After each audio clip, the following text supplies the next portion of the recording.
Alright, good morning, top of the morning to you.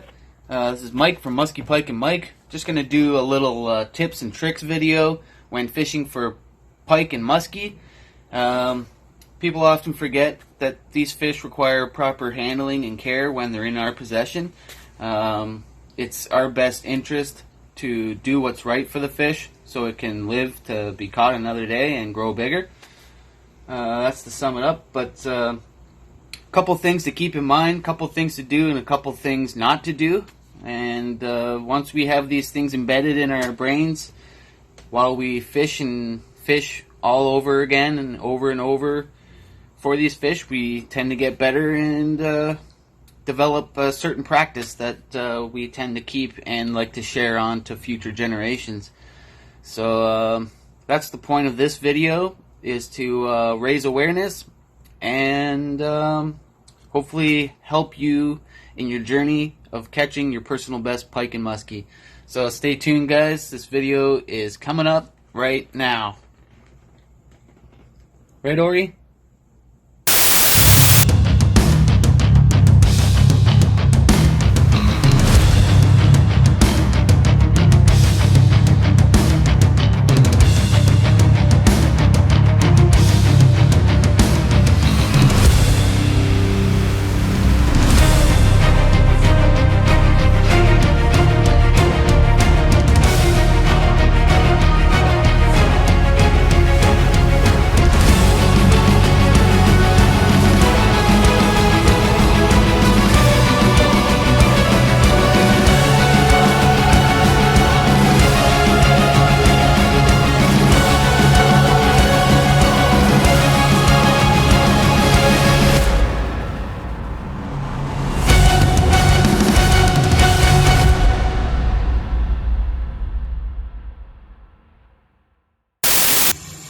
If you skip steps and cheat yourself, like skipping brushing your teeth just to go fishing, the pike and muskie know that.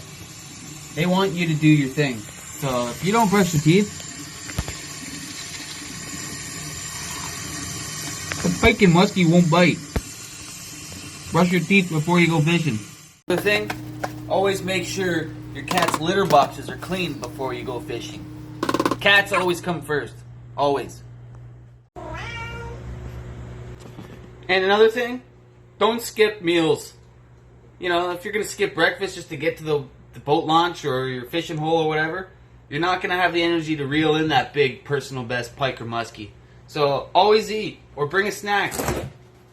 You know, I like to freeze my yogurts, and then by the time they're thawed out, it's good to go.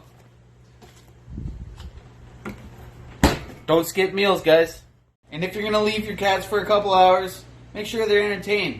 Put the bird and squirrel channel on. This one's Ozzy's favorite.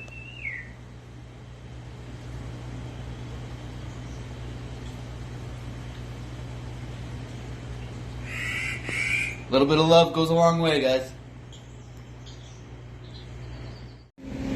Alright, here's a tip for you guys. Guys, it's common. You want a lure, but you don't want to spend time untangling it, right? So you grab your lure, shake until it comes off. Let's try that again. That was too easy. That was too easy.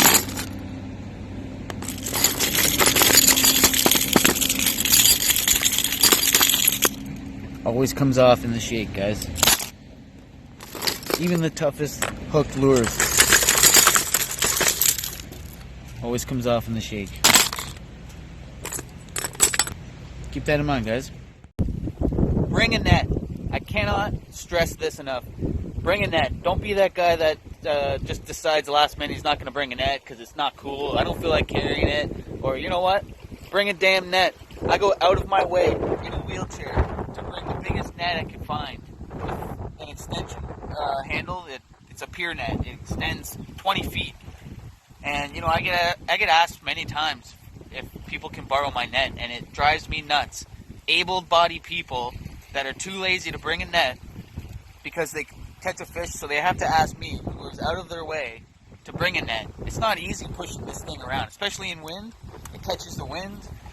But I bring it for the betterness of the ease and comfort of landing a fish, releasing it properly, and for the overall experience of the fish. It's going to help you out big time, guys. Just bring a net. Don't be like this guy. Hey, I'm so sorry to bother you, bud, but my buddy's got a big pike on over there. Can we borrow your net? All I'm saying is that if I can do it, so can you guys. A little bit of effort. That's all it takes. Another tip. Every body of water, its regulations and rules are different. So always check whatever body of water you are fishing. Check its regulations, its catch and keep limit. This lake right here is a catch and release only. So there's a lot of lakes that are like this. You either read the regulation book or find the regulations online. It's pretty easy to find. Alright, so 3 essentials when fishing for pike and muskie, either from shore or from the boat. Obviously your rod, your net, and then your toolkit, which should include... Alright, here are the top items I keep in my tool bag when I'm fishing for pike and muskie. Extra hooks. When you're cutting hooks, it's good to replace them. Bring a hook file. Split ring pliers. Also can be used as small needle nose. Regular needle nose. Long handle needle nose. Nip-X bolt and hook cutters. Quick bump measuring tape. Some sort of braid cutter, line cutter. I bring bigger knives in case I need to cut an anchor rope or something. It's come in handy many times, not only for us, but for other people. I've been asked, hey, do you have a knife?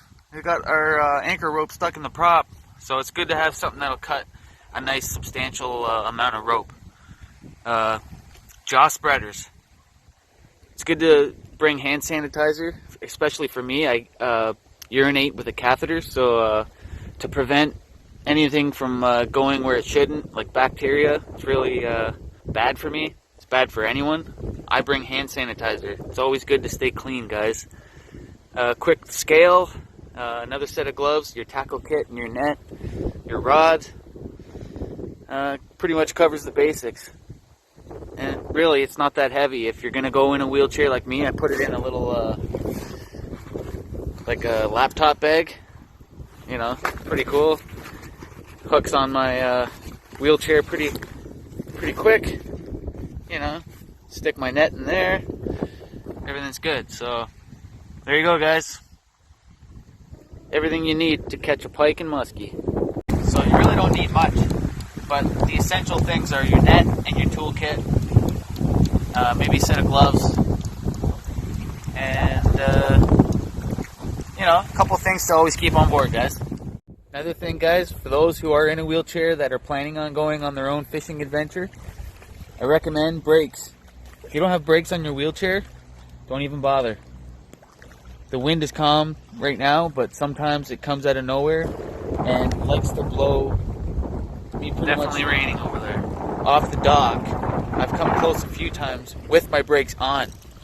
So it gets gusty out here. And if you don't have brakes, guys, I don't recommend it. You need them. Here's a prime example, guys, when I say fishing shadows. See this shadow over here? I would cast on that outside edge, because half the time the pike will be in that shadow looking out to see what's visible in the sun. You know how many times I've caught big pike doing that on big and small lakes? You know, look for shadows, guys. Make sure you cut the pizza all around it. When I say cut the pizza, cast that way, cast that way, cast that way, cast along that shadow line, cast along the edge, this edge. Just work it any way you can. Cover more water. Okay, so catch and release tips, landing and releasing from shore. Bring the fish up to you so you can work on it, remove the hooks, and as you can see here, we're bringing the fish up to us. Sometimes they'll curl up in the bag, but if they get really knotted up, you can put them back in the water. They'll untangle. You don't have to spend a lot of time in the air, you know, letting the fish suffer. But here we're cutting some hooks out of a pike we caught in the winter. time is of the essence. Their eyes freeze. We try to take we try to be cautious with snow going on their eyeballs. They'll freeze instantly if the snow hits their eyes. And here we are releasing a pike. They'll go either right away, or sometimes they'll require a little bit more time. But most of the time, they go in a decent time. This one needed a little bit more time, but you'll know when they're ready. Yeah.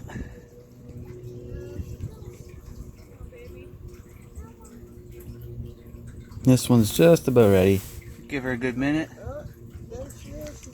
All right. Bye, baby. Hell yeah. And now, boat side method. Couple steps. Keep the fish at the side of the boat. Keep the fish in the water. Yep. You're going to want to remove all hooks, cut all hooks in the net while the fish is in the water. Opposed to bringing it up in the air, they're going to freak out and spaz and get all caught up in the net. Keep the net in the water, you should have no problems at all. And they still thrash, so you guys still have to be careful. With this fish up like this, watch, you'll see it's going to thrash. My hand, I'm lucky I had no hooks near me.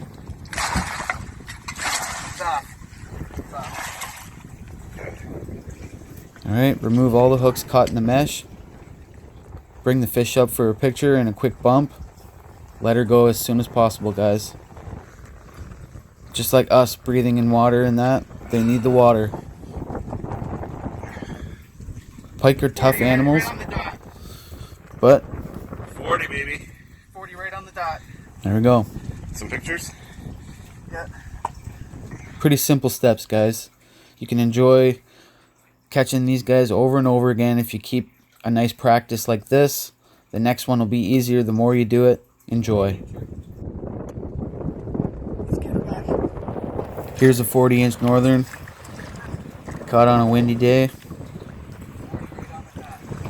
It was the summer. The water temps were not too hot. We had a lot of cool spells. Fish needed a minute or two to revive, but she was strong and healthy, showing good signs. She was getting tense. I could feel her tense up in her tail.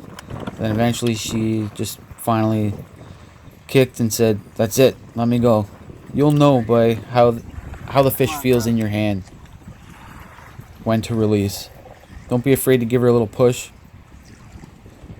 It's almost ready, I think. As soon as she knows she's free, she'll kick.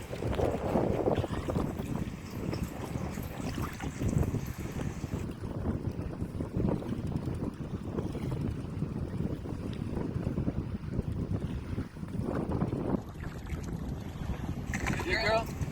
Come on. There we go. She knew she was free. Thank you. Oh, man. What a day. Love you, Dad. Love you too, buddy. Good job. Good job. 4-0. Anyways, guys, those are a few of the tips that I had on my mind. If you guys have any other suggestions or anything you'd like me to explain or any tips on anything else that I didn't cover, but just leave a comment below and we'll see what we can do. And by the way, I don't know, there's been some guy coming around the house, coming around the workshop. Everywhere I fish, it seems like he gets there. He goes by the name of Hector. And from what I hear, he's kind of a pest. Hey, guys. You know, he likes to poke at people. He likes to throw salt in people's wounds and Mike can't just catch any overall pike. just cause a disturbance. And, you know, if you guys see him, let me know. If you see Mike, tell him he's got to step up his game. I know he's been lingering around here somewhere. He keeps sending me messages and Is this keeps on? talking a big talk, but he'll never meet up. He'll never meet up with me. He's one of those guys that just slithers away and just with his tail between his legs. But he's always got a lot to say. So, I want to give him a piece of my mind. Anyways, guys, I appreciate everyone's positivity. You know, all your support for following me, purchasing baits, subscribing to the YouTube channel, and, you know, just overall, just I appreciate everything, guys. Thank you so much. The channel is growing and has been growing. So I can't complain. Let's just keep it up and We'll see you out there again soon, guys. See you on the next one.